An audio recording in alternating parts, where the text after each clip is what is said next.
So back now to our story here in Ukraine. Russian opposition leader and Putin critic Alexei Navalny sentenced to 9 more years in maximum security in a penal colony. That's according to Russian state media. The State Department calling for his immediate release and calling today's decision a sham ruling. He was convicted of fraud for allegedly stealing from his own organization. Navalny appearing in court today, looking frail after being arrested 13 months ago on a different charge. So joining me now to discuss is Russian opposition member Gary Kasparov. He is also the chairman of the Human Rights Foundation and Renew Democracy Initiative. Thank you, Gary. We appreciate you joining us. Putin's spokesman tells CNN, and I quote here, "No one is afraid of him. If a person is a criminal, he should be in prison." But would he be getting 9 more years in prison if Putin wasn't afraid of him? Of course he's afraid of him, and he's so afraid that he never mentioned even his name. Putin probably believes that mentioning the name of Alexei Navalny could actually bring some evil to Putin's life. I wouldn't be so concerned about 9 years or 10 years or 5 years. Everyone understands Navalny will stay in jail as long as Putin stays in power. So it's amazing that more time Navalny spends in jail, so more crimes he committed. So it's an agony, it's a desperation. So they try to exposing Putin, though people who marched with me peaceful in the streets of Russia, they're either dead like Boris Nemtsov or in jail like Alexei Navalny.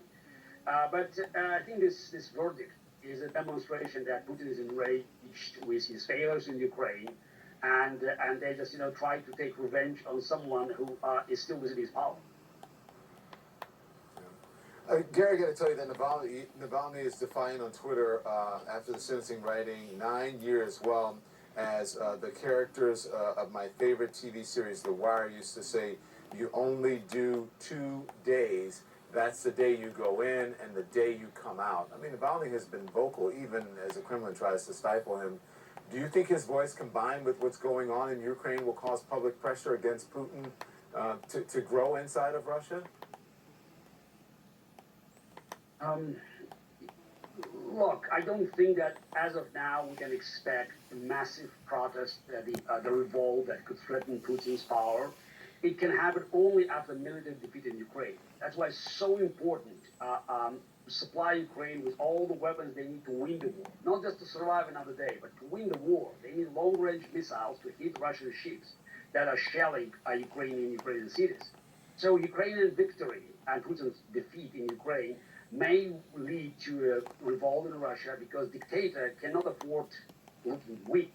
And then Navalny will have a great chance of leaving prison because during this chaos, I think many things that Putin is down, they will be reversed.